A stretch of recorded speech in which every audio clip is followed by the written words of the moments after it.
नमस्कार, मैं डॉक्टर प्रवीण कुमार आपके बीच में हाजिर हूँ एक नई वीडियो के साथ। और ये वीडियो सिलेबस सीरीज में है। और आज की ये वीडियो डिजिटल मार्केटिंग से रिलेटेड है, राइट। जैसा कि मैंने पहले बताया कि स्टूडेंट्स के लिए प्राइमरी है कि वो उसको पता हो कि जो कोर्स या पेपर है आपका, उसका सिलेबस क्या है और उस सिलेबस में जो कंटेंट्स हैं वो कौन-कौन से कंटेंट्स हमें तैयार करने हैं, राइट? तो इसमें आपको करना क्या है कि सबसे पहले तो आप सिलेबस अरेंज कीजिए। सिलेबस अरेंज करने के बाद उसके कंटेंट्स देखिए, आपने टीचर से चर्चा कीजिए, इम्पोर्टेंट टॉपिक्स कौन से हैं, जिनको हमें हर हाल में बहुत इन डेप्थ करना है, राइट? सेकेंडरी कौन से हैं जो थोड़ा उतने इम्पोर्टेंट नहीं है, लेकिन सिलेबस में जो भी कंटेंट्स हैं, वो कोई भी आपको छोड़ना नहीं है जिसकी आप स्टडी ना किए हो। ऐसा कोई पार्ट आपका रहना नहीं चाहिए। हर कंटेंट की आपको स्टडी करनी है, चाहे मोस्ट इम्पोर्टेंट हो या इम्पोर्टेंट हो, करना स्टडी आपको सभी की है। तो ये डिजिटल मार्केटिंग से रिलेटेड है जिस पर हम चर्चा करेंगे और आपको बताएँगे आपका ये जो सिलेबस है। दूसरा ये है कि ये सिलेबस हम लोगों ने अपने यूट्यूब के साथ हम एक लिस्ट बीच-बीच में आपको भेजते हैं। उस लिस्ट में पीडीएफ फॉर्मेट में आपको मिल जाएगा, लिंक है उसका उसी के साथ। अगर आप वहाँ से ये नहीं ले पाते हैं सिलेबस टेक्स्ट फॉर्मेट में, तो आप जो है हमारे फेसबुक ग्रुप जो कि एटीएन अकेडमी ऑनलाइन के नाम से है, वहाँ से आप ले सकते हैं। और एटीएन अकेडमी के नाम से ही आपका एक ब्लॉग भी है, वहाँ से भी आप जो है वहाँ पर ये सिलेबस हम लोगों ने डाला हुआ है। वहाँ से भी आप ब्लॉग से भी मेरे ले सकते हैं, राइट? तो आपके पास वीडियो हम इसलिए बना रहे हैं कि आपको कुछ ईज़ी हम बता सकें, कोई जो टफ आपके कंटेंट्स हैं उनके बारे में थोड़ी आपको जानकारी दे सके। और अन्य कई कारणों से आपको हम ये वीडियो दे रहे हैं। टेक्स्ट फॉर्मेट के लिए आप ब्लॉग, फेसबुक पेज पर जाएँ और अभी हम एक डिजिटल लाइब्रेरी भी बनाने जा रहे हैं। डिजिटल लाइब्रेरी में आपको सारे सब्जेक्ट से रिलेटेड कंटेंट्स आपको मिल जाएँ, उसके बारे में भी हम लोग निर्णय कर चुके हैं, उस पर काम आपका चल रहा है, राइट? तो हम सीधे आपके यहाँ पर सामने आते हैं वीडियो सिलेबस लेकर के। सबसे पहले आप देख रहे होंगे सिलेबस डिजिटल मार्केटिंग। और ये जो नेचर है प्रोग्रेसिव, प्रोग्रेसिव का मतलब ये है कि जब तक आपके पास वोकेशनल कोर्स रहेगा ग्रेजुएशन फर्स्ट और सेकंड ईयर में, आपको यही पढ़ना है, ठीक है? डिजिटल मार्केटिंग ही। जो इंडिपेंडेंट नेचर के वोकेशनल कोर्स हैं, वो आपके 6 महीने के या 1 साल के हो सकते हैं, राइट? लेकिन ये अपने आप में यहाँ पर एक प्रोग्रेसिव है और पूरा दोनों साल आपको पढ़ना है। Vocational course digital marketing, syllabus for theory and practical. इसी के कंटेंट आपके कुछ प्रैक्टिकल से रिलेटेड होंगे और वही आपके थ्योरी से रिलेटेड है, ठीक है? थ्योरी उसको समझने के लिए और प्रैक्टिकली काम करेंगे आप, तो उसके बारे में आपका जो प्रेज़ेंटेशन है, वो प्रैक्टिकल की कैटेगरी में आ जाएगा। ईयर सेकंड ईयर में पढ़ना है, सेमेस्टर थर्ड में ये आपको पढ़ाया जाएगा, जो कि आपको पेपर देना है। सेमेस्टर थर्ड में ये पेपर आएगा डिजिटल मार्केटिंग। और पेपर का नाम क्या है? पेपर का नाम देखिए यहाँ पर मैं इसको कर दे रहा हूँ, कलर चेंज करता हूँ इसका। और साथ ही साथ मैंने इसको ग्रीन कलर तो सही नहीं, ये येलो कलर में मैंने हाइलाइट भी कर दिया है। Paper name digital marketing strategy and methods, ये पेपर का नाम है। हर सेमेस्टर में पेपर का नाम आपका चेंज हो जाएगा। बहुत सारे स्टूडेंट्स क्या है कि डिजिटल मार्केटिंग तो लिख देते हैं, पेपर का नाम वहाँ पर शो नहीं करते, मेंशन नहीं करते। उसमें इवैल्यूएशन में आपके दिक्कत आ सकती है, ठीक है ना? तो आप जो है अपनी आंसर बुक शीट में पूरी इन्फॉर्मेशन आप जो है दें। अब ये डिटेल सिलेबस हम आपको बताने जा रहे हैं।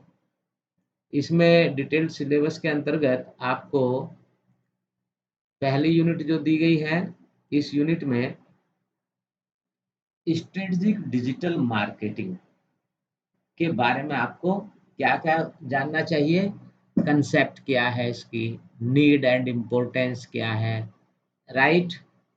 प्लानिंग, एग्जीक्यूशन के क्या स्टेप्स हैं, वो आपको पता होने चाहिए, कंट्रोल एटसेट्रा।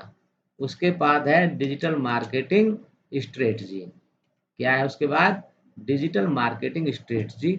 और इसमें आपको क्या-क्या होना चाहिए? Finding the right mix of different channels and managing and measuring the effectiveness of the strategies. Right जो है कौन सा चैनल, किन-किन चैनल पर आप जो है अपना डिजिटल मार्केटिंग का काम करेंगे, प्लान को एग्जीक्यूट करेंगे, उन चैनल्स का पता हो और उनका राइट मिक्स आपका सभी चैनल्स को आप अपनाएँ, सभी पर आप काम करें, ज़रूरी नहीं है कौन-कौन से चैनल्स आप ले रहे हैं, उनका जो है मिक्स सामूहिक रूप से वो प्रभावी होना चाहिए। Managing and measuring the strategies, आप मेजर करना आना चाहिए जिस प्लान पर हम काम कर रहे हैं, राइट? वो जो प्लान है वो कितनी इफेक्टिव है। अगर इफेक्टिव नहीं है तो फिर हमें जरूरी उपाय या करेक्टिव एक्शंस हमें लेने पड़ेंगे, सुधारात्मक कदम हमें उठाने पड़ेंगे। यूनिट सेकंड में जो आपको पढ़ना है वो है वीडियो एडवर्टाइजिंग, ठीक है? और वीडियो एडवर्टाइजिंग में आपको बेसिक्स ऑफ वीडियो एडवर्टाइजिंग ये आपको पता होना चाहिए वीडियो एडवर्टाइजिंग के अंतर्गत, राइट? बेसिक्स क्या है? आप वीडियो तो हर कोई बना लेता है, लेकिन हर वीडियो उतनी प्रभावी हो, ये आवश्यक नहीं है। उसके लिए आपको उपाय करने पड़ेंगे। हम सेकंड यूनिट में थे, अभी मैंने इसको वीडियो एडवर्टाइजिंग पर हम काम कर रहे थे, ठीक है ना? उसके अलावा आपको क्या-क्या चीज़ें पता होनी चाहिए? Creating video campaigns. Digital marketing में वीडियो कैंपेन कैसे तैयार की जाती है, वो आपको आना चाहिए। उसकी थ्योरी भी और आपकी प्रैक्टिकल पार्ट भी। मेजरमेंट एंड ऑप्टिमाइजेशन, जो हमने ये स्ट्रेटजी वीडियो एडवर्टाइजिंग की शुरू की है, उसकी इफेक्टिवनेस को मेजर करना आना चाहिए और उसे जो है अनुकूल बनाने के लिए क्या-क्या करना होगा, वो आपको पता होना चाहिए। उसके बाद है creating and managing A YouTube channel. जैसे हमने केवल इसी वजह से कि भई आपका पार्ट है तो हम भी इसको करके देखें, कैसी चीज़ें होती हैं, तो आपको पढ़ाने से पहले हमने खुद ये चीज़ तैयार की। बेसिक्स क्या है वो चीज़ें हम लोगों ने समझी, फिर आपको हम बताने चले हैं, ठीक है? यूट्यूब चैनल को न केवल क्रिएट करना बल्कि उसको मैनेज करना, उस पर सूटेबल कंटेंट्स अपलोड करना, ये आना चाहिए एक खास बिजनेस के क्षेत्र में। प्रैक्टिकल में आपके यूट्यूब चैनल्स को मांगा जाएगा, right? Targeting video campaigns etcetera. Video campaign या वीडियो से रिलेटेड जो भी आपका है, वो सारी चीज़ें जो है उन कैंपेन्स को आपको करना आना चाहिए, प्लान करना, एग्जीक्यूट करना। Creating compelling search ads and understand how keywords and search queries work together to display and create advertisement। Technical part है, इसको जो है हमारा जो टेक एंड ऑफिस मास्टरी वाला जो यूट्यूब चैनल है, जो हमारे प्रोफेशनल्स हैं कंपनियों में काम कर रहे हैं, हमारी रिक्वेस्ट पर जिन्होंने आप लोगों के लिए वीडियो तैयार की है, उस चैनल को भी आप देखें। डिजिटल मार्केटिंग का बेसिक उससे बेस्ट किसी चैनल पे आपको नहीं मिलेगा, एग्जाम पॉइंट ऑफ व्यू से। देखिए, मैं कई सारे वीडियो चैनल देखता हूँ, जिनका प्रेजेंटेशन तो बहुत अच्छा है, थंबनेल्स भी बहुत अच्छे हैं, एडिटिंग वगैरह भी बहुत अच्छी है, प्रोफेशनल है। लेकिन आपको सिलेबस के हिसाब से जो चीज़ें तैयार करनी है, वो बहुत सारी चीज़ें उसमें नहीं है। कई अच्छी-अच्छी वीडियो मैंने देखी है, जो काफ़ी देखी गई हैं, सुनी गई होगी, लेकिन वो आपकी उस क्वालिटी पर खरे नहीं उतर रहे, पैरामीटर पर खरे नहीं उतर रहे हैं, जो कि आपकी स्टडी पॉइंट ऑफ व्यू से ज़रूरी है। तो टेक एंड ऑफिस मास्टरी को भी आप देखें, उसको like, subscribe, bell icon all करके उसको ज़रूर करें, ठीक है? और बेसिक्स अगर आप सीख लेंगे इस समय, तो फिर आगे एडवांस में आपको कोई समस्या आने वाली नहीं है। मैं छोटा-सा एग्ज़ाम्पल देता हूँ बीच में इसको। मान लीजिए आप जो है फर्स्ट पहली क्लास में आपने सही से पढ़ाई नहीं की, दूसरी में भी नहीं की, तीसरी में भी नहीं की, फोर्थ में जा करके आपको क्या होगा, ये मान लिया जाता है जब आप फोर्थ स्टैंडर्ड में आते हैं या फोर्थ क्लास में आते हैं, ठीक है, तो उससे पहले जो आपने 3 क्लास पास की है, वो चीज़ें आप जो है जान चुके हैं, जो कि फोर्थ क्लास के लिए, चौथी कक्षा के लिए जो ज़रूरी है, जिनको पढ़ाया नहीं जाएगा और ये मान लेगा कि ये सब चीज़ें आप सीख चुके हैं। कुछ एक स्टूडेंट से मैंने पूछा, भई ये सब आपने किया होगा, इसमें 95% तो सिलेबस वो है, जो हम आपको 5th सेमेस्टर के थे वो, जो आपको 4th सेमेस्टर तक हम लोग करा चुके हैं। आप 5th सेमेस्टर में आ गए, आपको ज़्यादा इसलिए लग रहा है, ज़्यादा नहीं है ये, 5% ही इसमें ऐड किया गया है, बाकी वही है जो आप लोगों ने किया हुआ है। वो अलग विषय है कि आप किसी वजह से पास हो गए हो, बिना पढ़े, कोई तुक्का लग गया हो, कोई वजह रही हो, लेकिन जिन स्टूडेंट्स को ये कठिन लग रहा है, इसका मतलब ये है कि उन्होंने पहले 4 सेमेस्टर में मेहनत नहीं की है। केवल उन्हें ही कठिन लगेगा, बाकी जिन्होंने पढ़ कर के, मेहनत करके जो पास हुए हैं, उन्हें ये जो है कठिन नहीं लगेगा। कई बार क्या होता है ना कि तुक्का भी लग जाता है। पता चला कि क्वेश्चन 4 क्वेश्चन करने थे और हमने 3 क्वेश्चन जो है लर्न किए, उसमें से 2 आ गए और जो है आपके पास मार्क्स आ गए। क्लियर? तो ये creating compelling search ads and understand how keywords and search queries work together to display and create advertisement. इसके लिए टैग एंड ऑफिस मास्टरी आप देखें। यूनिट थर्ड आपका, इसमें क्या आपको पढ़ना है, web analytics and Google analytics, ठीक।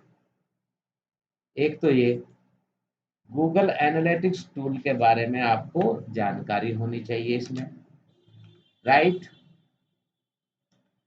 उसके बाद वेब एनालिटिक्स के बारे में जानकारी होनी चाहिए, कौन कौन से टूल्स हैं, उन टूल्स की जानकारी। मोबाइल मार्केटिंग की, mobile marketing and difference between mobile advertising and marketing.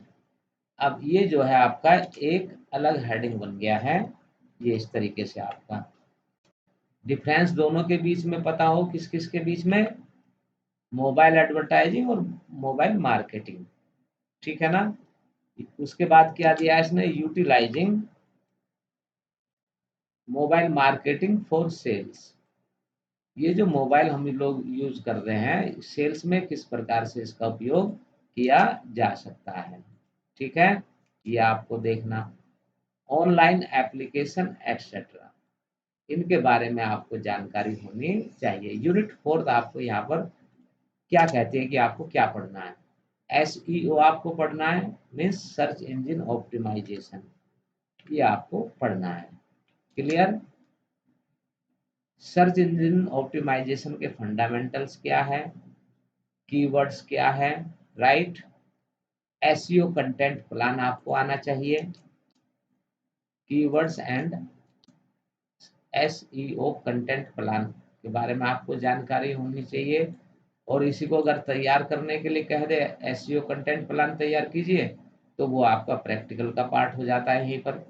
उसके बाद एसईओ एंड बिजनेस ऑब्जेक्टिव्स, ठीक है, इनमें आपस में कैसे तालमेल हो, राइटिंग एसईओ कंटेंट्स, ये on site end of site SEO, इनके बारे में बेसिक जानकारी हो, मीनिंग डेफिनेशन, ठीक है, एलिमेंट्स या फीचर्स, और इनमें क्या डिफरेंस है दोनों में, on site of site SEO में, ये आपको जानकारी होनी आवश्यक है। ये जो सिलेबस है, अगर आप हजारों हजार रुपए खर्च करेंगे तब जा करके आप इसका एक सर्टिफिकेट ले पाएंगे, एक सेमेस्टर का जो कोर्स है।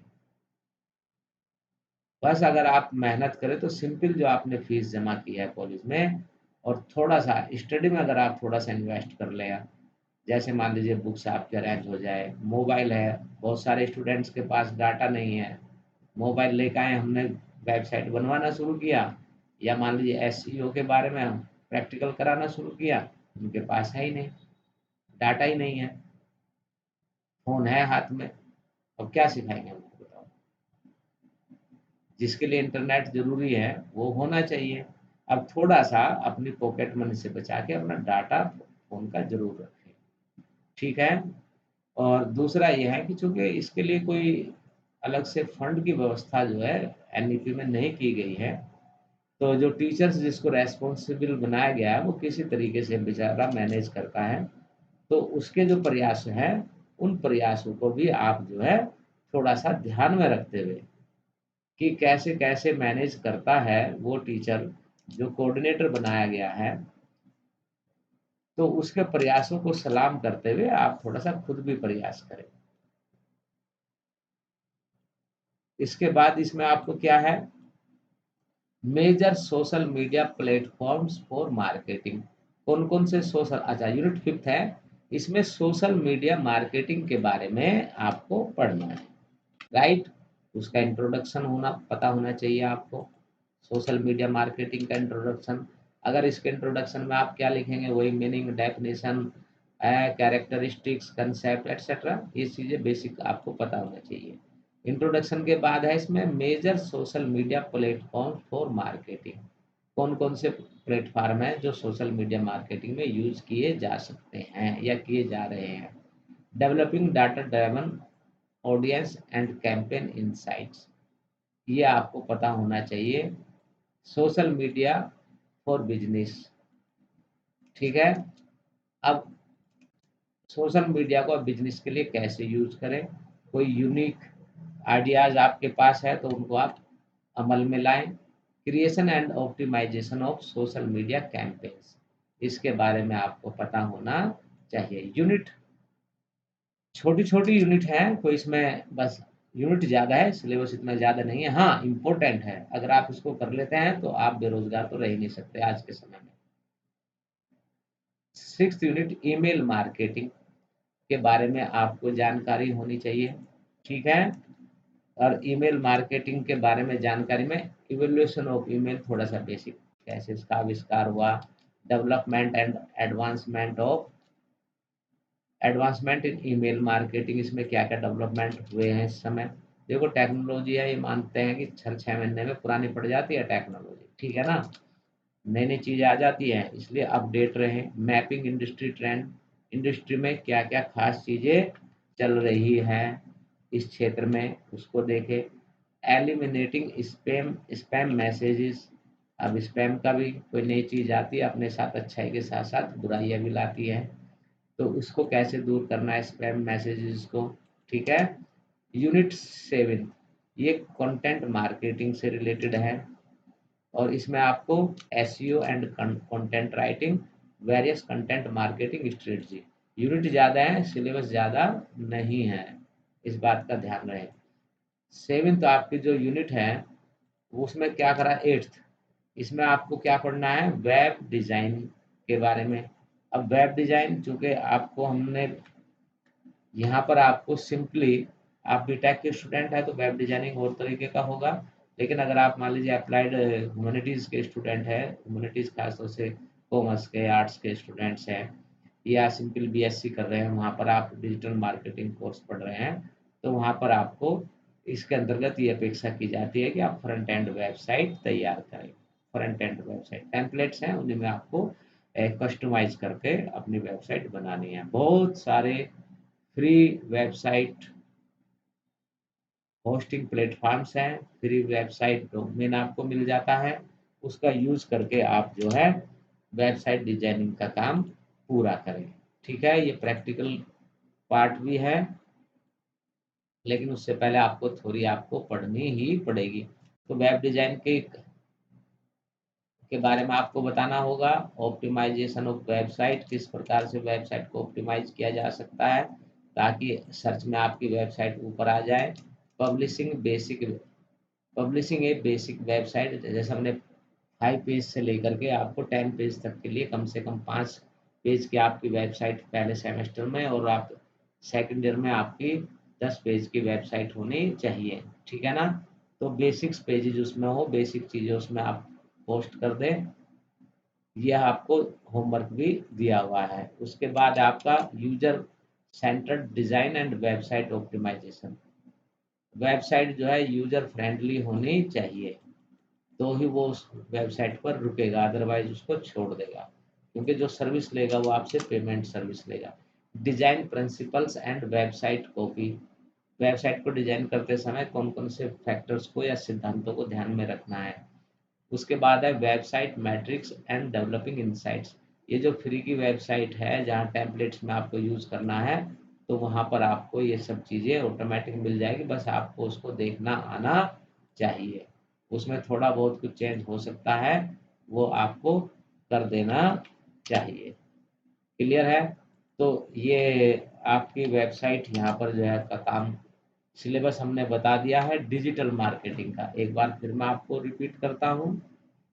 ये डिजिटल मार्केटिंग वोकेशनल कोर्स के विद्यार्थियों से रिलेटेड है, प्रोग्रेसिव कोर्स है, उसका सिलेबस हमने बताया। सेकंड ईयर में जो आपका डिजिटल मार्केटिंग है, उसका पेपर जो है थर्ड सेमेस्टर में उसका नाम होगा digital marketing strategy and methods, right? ये आपके पेपर का नाम होगा, किसमें? थर्ड सेमेस्टर में वोकेशनल कोर्स के अंतर्गत।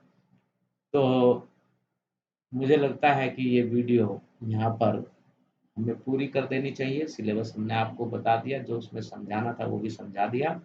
अब ये आपके ऊपर है। एक ही बुक, एक ही ऑथर की बहुत सारे स्टूडेंट पढ़ते हैं, कोई टॉप भी हो जाते हैं, कोई एक्सपर्ट भी हो जाते हैं, कोई फेल या फ्लॉप भी हो जाते हैं। डिपेंड करेगा आपके ऊपर। क्लियर है? आप उस चीज़ को किस प्रकार से यूज़ कर रहे हैं, ठीक है? तो सदुपयोग करिए अपने मोबाइल का, अपने लैपटॉप का, अपने डाटा का, अपनी पढ़ाई में उसको यूज़ कीजिए। अगर आप विद्यार्थी हैं तो ये आपके लिए बहुत ही महत्वपूर्ण समय है। और इस निवेदन के साथ कि आप ये वीडियोस अपने सभी सहपाठियों को भी शेयर करें, उन्हें सुनने के लिए, इसकी स्टडी करने के लिए प्रेरित करें, ठीक है? तो यहीं पर मैं चाहूँगा कि आप डॉक्टर प्रवीण कुमार को इजाज़त दें, और मैं आपको प्रणाम करता हूँ, नमस्कार करता हूँ। धन्यवाद। जय